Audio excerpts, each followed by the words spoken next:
Ya estamos en camino con el hermano, en camino con Jesús. En Camino, el programa del equipo de comunicación de la Parroquia San Enrique para la familia. Desde acá, desde Villa Gobernador Galvez.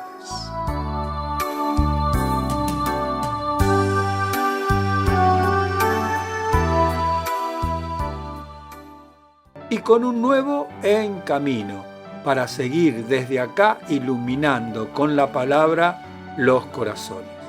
Y sí, así es, con la palabra de Dios que nos ilumina el camino en medio de la oscuridad de este mundo, donde tantas voces confunden y tantos caminos parecen inciertos. La palabra de Dios se alza como una luz clara y firme que guía nuestros pasos. El salmista lo expresa con belleza. Lámpara es tu palabra para mis pasos, luz en mi sendero. Salmo 119, 105. No se trata solo de palabras escritas, sino de una presencia viva que transforma, consuela y orienta. La luz de la palabra no es agresiva ni cegadora, es suave como el amanecer, pero firme como el sol del mediodía. Nos revela quiénes somos, nos muestra el rostro de Dios y nos invita a caminar en verdad. En ella encontramos consuelo en la tristeza, fuerza en la debilidad y esperanza cuando todo parece perdido. Cuando dejamos que la palabra habite en nuestro corazón, comenzamos a ver con los ojos de la fe. Ya no caminamos solos ni a tientas, porque Cristo, la palabra hecha carne, camina con nosotros. Su evangelio nos enseña a amar, a perdonar, a confiar. Nos enseña que la luz no se guarda, sino que se comparte. Por eso, cada vez que proclamamos la palabra en la radio, en nuestras comunidades o en la intimidad del hogar, estamos encendiendo una llama que puede transformar vidas. Que nunca falte en nosotros el deseo de escucharla, meditarla y vivirla, porque donde ella entra, la oscuridad retrocede. Que esta luz nos acompañe siempre y que podamos ser también lámparas encendidas para los demás. Así es. Muchas gracias, Ángeles. Y ahora, Graciela, ¿cómo podemos con nuestras acciones llevar a la práctica esto de la palabra como luz en el día a día? Llevar la palabra de Dios como luz en la vida cotidiana no requiere grandes gestos, sino una disposición constante del corazón. Aquí te comparto algunas formas concretas y sencillas de hacerlo. Por ejemplo, comenzar el día con la palabra. Dedicar unos minutos cada mañana para leer el Evangelio o un salmo puede cambiar el tono de todo el día. No es solo leer, sino dejar que esa luz te inspire en tus decisiones, en tus palabras y en tus gestos. También iluminar con tus acciones. Cuando la palabra vive en nosotros, se refleja en cómo tratamos a los demás. Ser pacientes en medio del estrés, perdonar cuando cuesta, escuchar con atención. Todo eso es dejar que la luz de Dios brille a través nuestro. También meditar en los momentos difíciles, en la oscuridad de la duda, el dolor o la confusión. Volver a la palabra es como encender una linterna en medio de la noche. Recordar promesas como yo estoy con ustedes todos los días. Eso nos da fuerza y paz. También podemos compartirla con sencillez, en tu programa, en una charla con amigos, en una publicación. Cada vez que compartís una cita bíblica o una reflexión, estás encendiendo una luz en otro corazón. No hace falta predicar, basta con sembrar. Y también es importante orar con la palabra, transformar la lectura en diálogo, decirle al Señor, ¿qué me querés decir hoy con esto? Y dejar que esa luz te hable, te consuele, te corrija.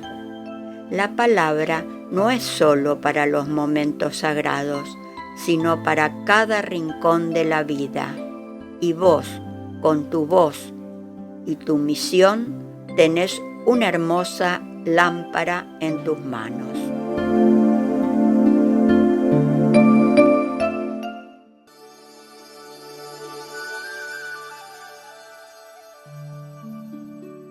¿Por qué exaltar la cruz? Podemos responder que no exaltamos una cruz cualquiera o todas las cruces. Exaltamos la cruz de Jesús, porque en ella se reveló al máximo el amor de Dios para la humanidad. Es lo que nos recuerda el Evangelio de Juan. Tanto amó Dios al mundo, que entregó a su unigénito. Festividad de la exaltación de la Santa Cruz en el año del Jubileo 2025.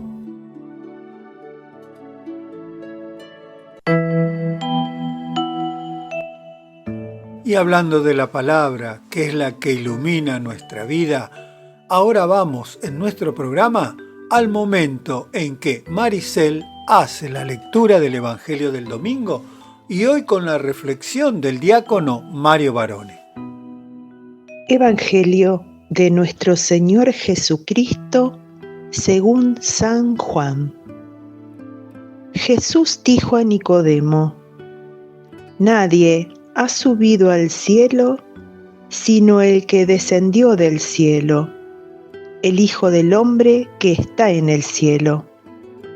De la misma manera que Moisés levantó en alto la serpiente en el desierto, también es necesario que el Hijo del Hombre sea levantado en alto, para que todos los que creen en Él tengan vida eterna.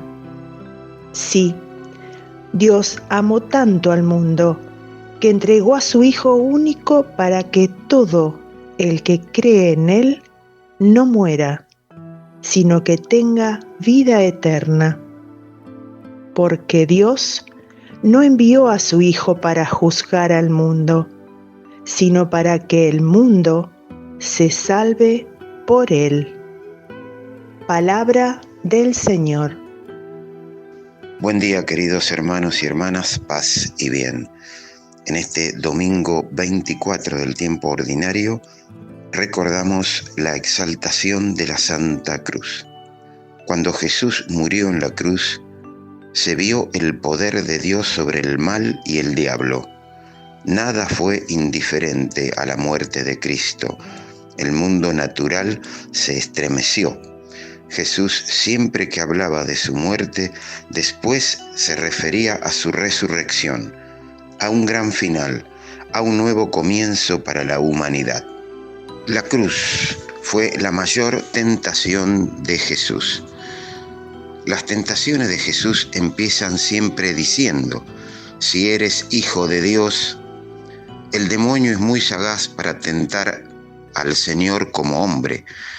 En la última tentación, el diablo quiere hacerle ver a Jesús que si es hijo de Dios, no le hace falta morir en una cruz, que puede hacerlo de otra manera, y tendrá a su vez más seguidores, seguramente. Esta es la tentación más fuerte. Por eso el mismo Jesús le pide al Padre: Padre, si es posible, pase de mí este cáliz, pero no se haga mi voluntad, sino la tuya. La muerte en cruz es la expresión suprema del amor. Mucho se ha escrito del amor a lo largo de la historia, pero la carta más bella, auténtica y genial la escribió el mismo Jesús con su muerte en la cruz. Aquí no hay palabras lindas, sino hechos concretos y contundentes. Recordemos al Antiguo Testamento. Abraham tratando de sacrificar a su hijo Isaac por pedido de Dios. Esta historia termina con final feliz, pero tendría que cumplirse en el nuevo Isaac, que fue Jesús, el sacrificio de la muerte del Hijo. Qué dolor misterioso habrá sentido el Padre Dios ante la muerte de su amado Hijo. Y aquí, hora de agradecer al Padre que no dudó en entregar a su Hijo por amor al mundo. Momento sublime de un Dios que solamente es amor y misericordia. ¿Y qué hubiera sucedido si Jesús no hubiera muerto en una cruz? Por supuesto que Dios nos podría haber salvado de otra manera, pero este gesto nos muestra el verdadero rostro del Padre Dios, su amor. La cruz de Cristo despertó el amor auténtico, gratuito y generoso de los mártires. Ha puesto en marcha a miles de misioneros que han dejado su país, su familia para predicar el Evangelio. Ha promovido el celibato, donde hombres y mujeres dedican su vida entera a amar a aquellas personas que nadie ama. Sin la cruz de Cristo, el cristianismo sería una religión de flojos, de conformistas, tal vez de insolidarios y de gente del montón. Hoy no podemos preguntar, ¿lucho con las complicaciones de mi vida contra mi pereza y tibieza mirando la cruz de Jesús? Y que la paz y el amor del Señor estén siempre con vos, querido hermano y hermana. Dios te bendiga. Hasta la próxima.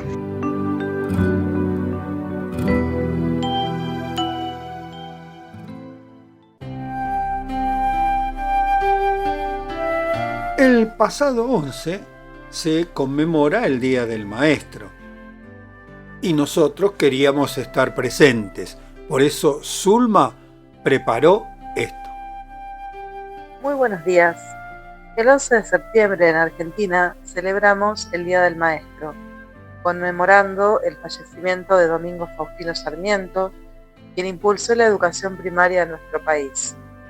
Durante su gestión, no solo se fundaron más de 800 escuelas primarias, sino también escuelas normales, esas escuelas dedicadas a la formación de maestros. Pero todos medianamente conocemos su historia y sus logros para beneficio de nuestra nación. Hoy quiero detenerme en la palabra maestro, no docente, no profesor, maestro. Maestro, según el diccionario, es el más experimentado. Por eso dirige, ordena y enseña. Pero en realidad el verdadero maestro va más allá de impartir conocimientos, de enseñar lo que sabe, de compartir su experiencia.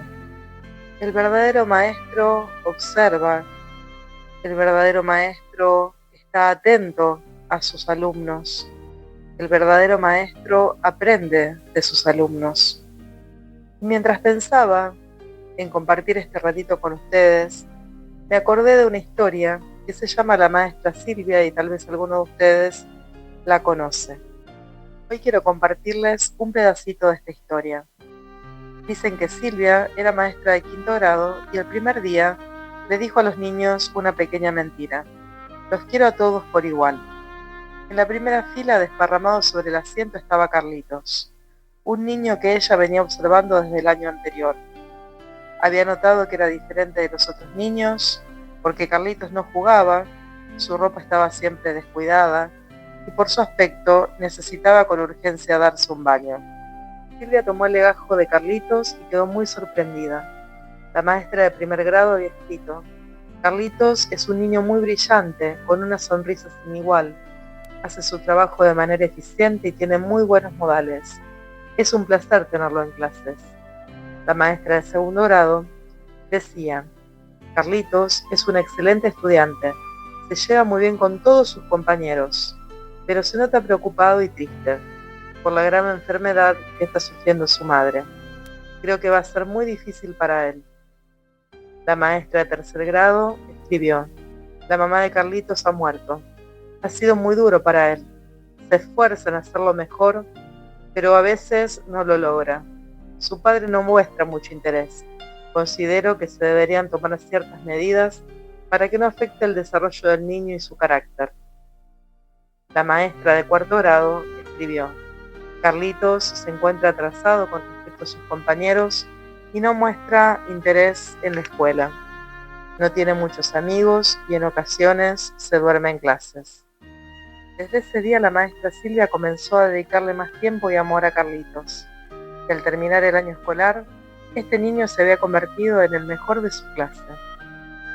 Pasaron los años y Carlitos se reencontró con su maestra. Al verla le dijo: gracias por haber creído en mí. Gracias por haber hecho la diferencia, por haber estado conmigo en el momento más difícil de mi vida y sostenerme. Silvia, con lágrimas en los ojos, le dijo: soy yo quien debo agradecer, porque aprendí a ser maestra el día que te conocí.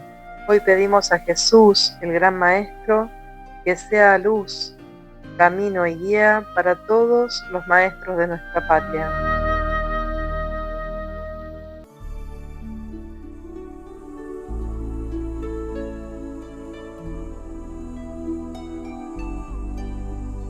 ¿Por qué fue necesaria la cruz? A causa de la gravedad del mal que nos esclavizaba. La cruz de Jesús expresa ambas cosas, toda la fuerza negativa del mal y toda la omnipotencia mansa de la misericordia de Dios. La cruz parece determinar el fracaso de Jesús, pero en realidad manifiesta su victoria. Festividad de la exaltación de la Santa Cruz en el año del Jubileo 2025.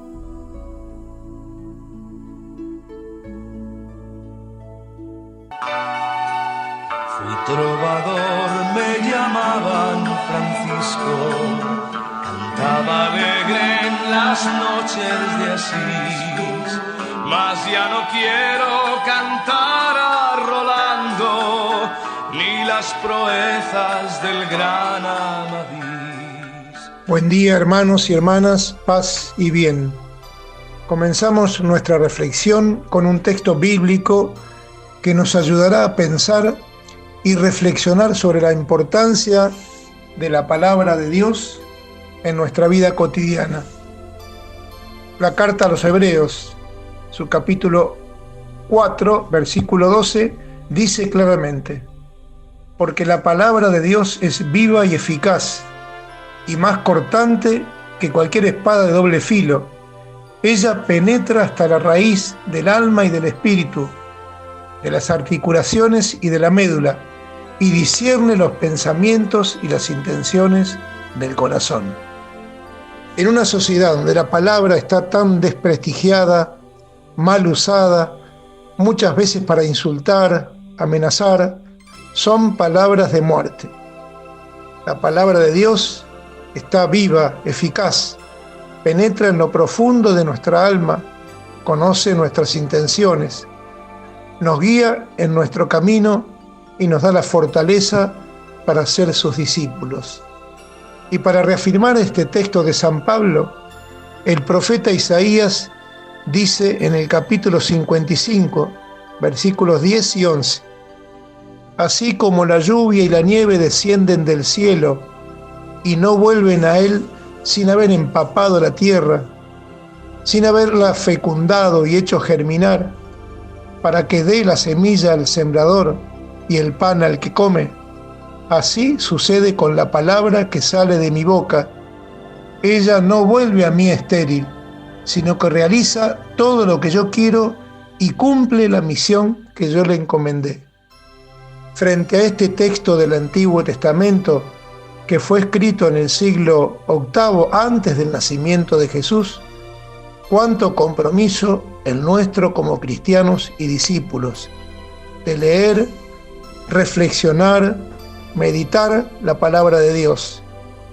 Ella nos debe interpelar, es decir, que la palabra bíblica ilumine nuestra vida diaria y así responder con el testimonio, siguiendo el ejemplo de San Francisco y Santa Clara. Para concluir esta reflexión, queremos comentarles que la regla de nuestra orden franciscana seglar pide que nos dediquemos asiduamente, es decir, continuamente, a la lectura del Evangelio.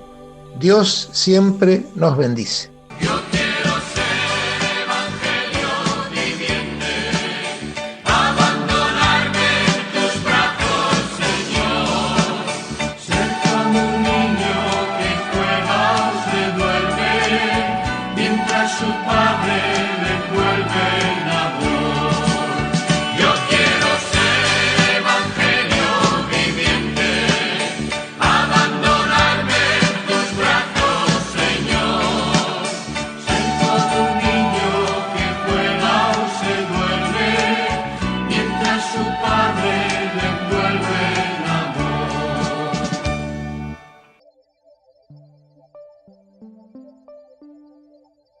Precisamente, porque era el Hijo de Dios, estaba allí, en la cruz, fiel hasta el final, al designio del amor del Padre. Y precisamente, por eso, Dios exaltó a Jesús, confiriéndole una realeza universal, festividad de la exaltación de la Santa Cruz, en el año del Jubileo 2025.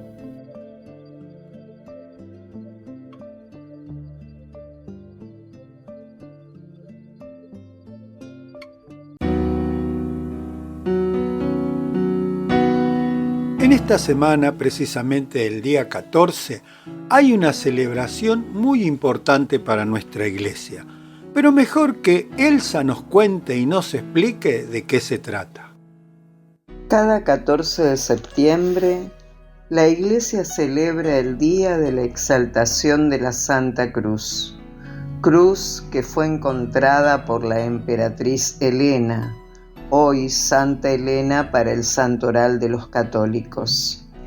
En este día no se exalta la crueldad de la cruz, sino el inmenso amor de Dios manifestado en ella, al haber aceptado la muerte y muerte de cruz. Ante la cruz de Jesús no cabe la indiferencia o la neutralidad. O se está con Él y se la abraza con Él, o se la rechaza y se está contra Él.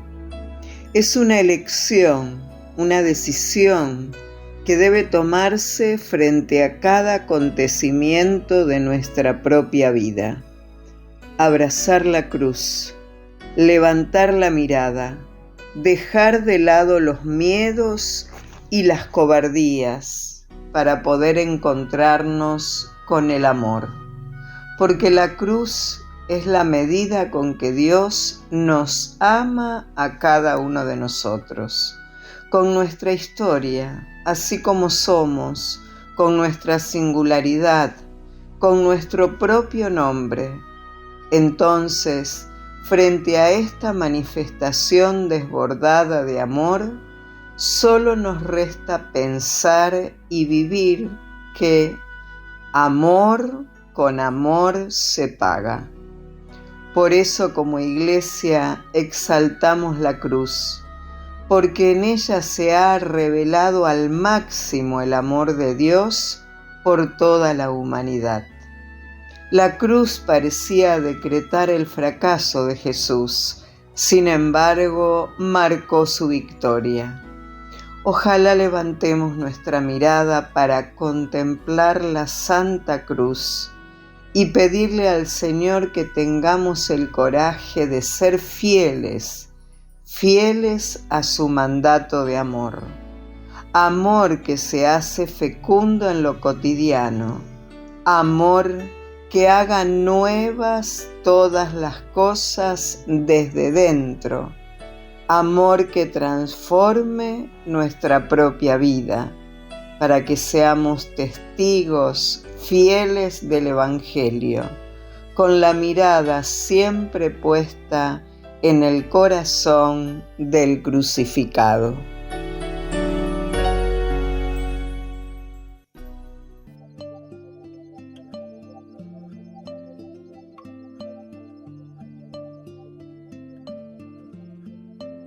No exaltamos las cruces, sino la cruz gloriosa de Jesús, signo del amor inmenso de Dios, signo de nuestra salvación y camino hacia la resurrección. Y esta es nuestra esperanza. En el Calvario, al pie de la cruz, estaba la Virgen María, es la Virgen de los Dolores. A ella encomendamos el presente y el futuro de la Iglesia, para que todos sepamos siempre descubrir y recibir el mensaje de amor y de salvación de la cruz de Jesús. Festividad de la exaltación de la Santa Cruz, en el año del Jubileo 2025.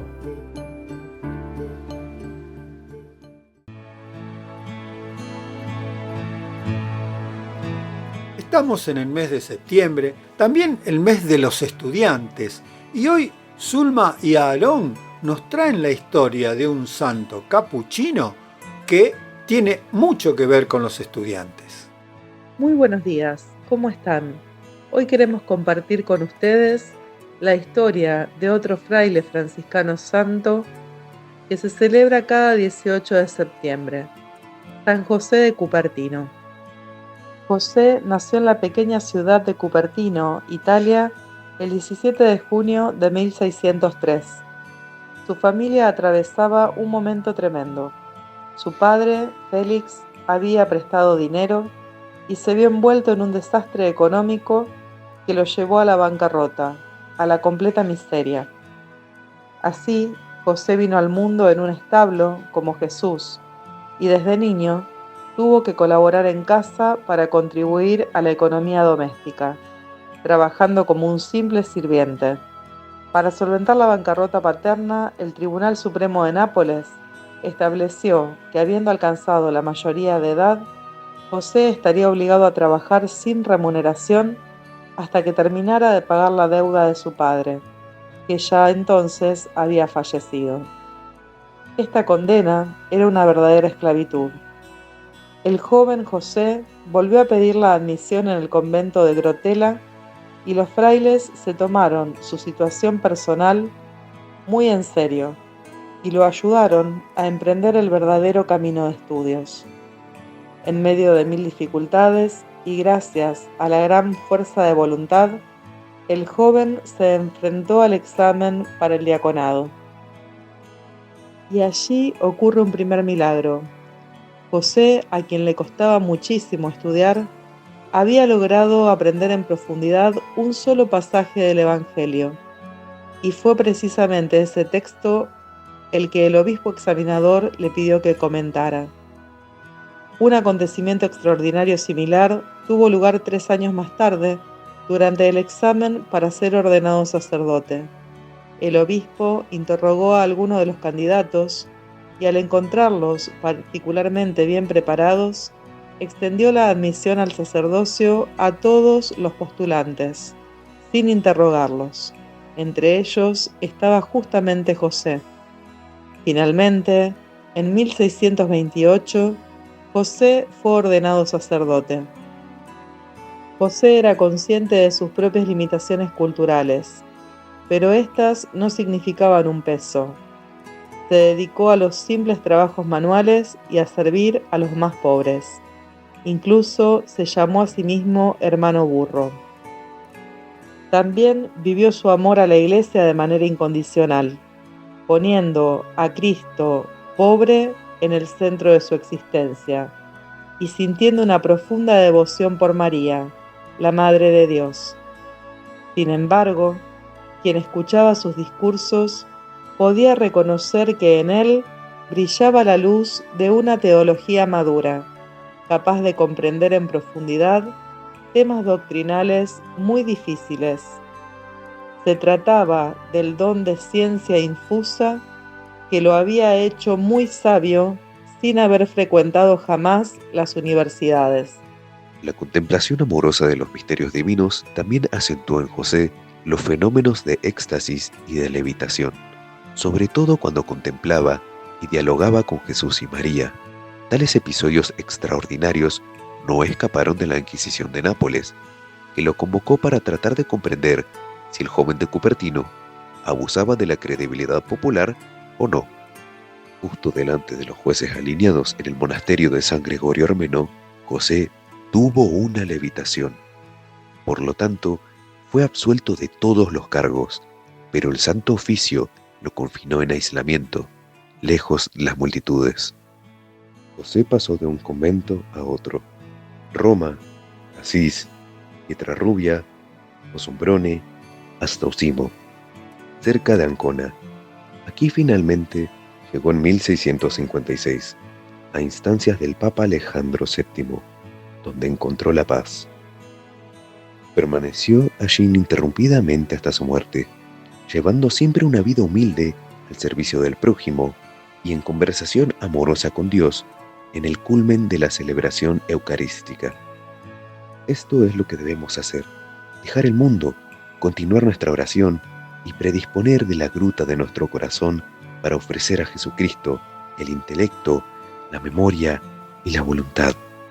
La muerte lo sorprendió el 18 de septiembre de 1663, a la edad de 60 años. Benedicto XIV lo beatificó en 1753, mientras que Clemente XIII lo proclamó santo el 16 de julio de 1767. Hoy, las reliquias de sus restos descansan dentro de una urna de bronce dorado en la cripta de la iglesia de Osimo, dedicada a él. También se ha erigido un santuario en su honor en Cupertino, sobre el establo donde nació. A San José de Cupertino recurren con mucha frecuencia los estudiantes, quienes para pedir su intercesión recitan esta oración. Oh San José de Cupertino, amigo de los estudiantes y protector de los examinadores, te vengo a invocar para que me des tu ayuda. Ya sabes, por tu propia experiencia, cuánta ansiedad y dificultad acompaña el esfuerzo del estudio y también lo fácil que es caer en los peligros del cansancio intelectual y el desánimo. Tú, que fuiste asistido prodigiosamente por Dios en estudios y exámenes para la admisión a las órdenes sagradas, pídele al Señor su luz para mi mente y su fuerza para mi voluntad. Tú, que experimentaste tan concretamente la ayuda maternal de Nuestra Señora, Madre de la Esperanza, intercede por mí, para que pueda superar fácilmente todas las dificultades en los estudios y exámenes. Amén. Hasta la semana que viene.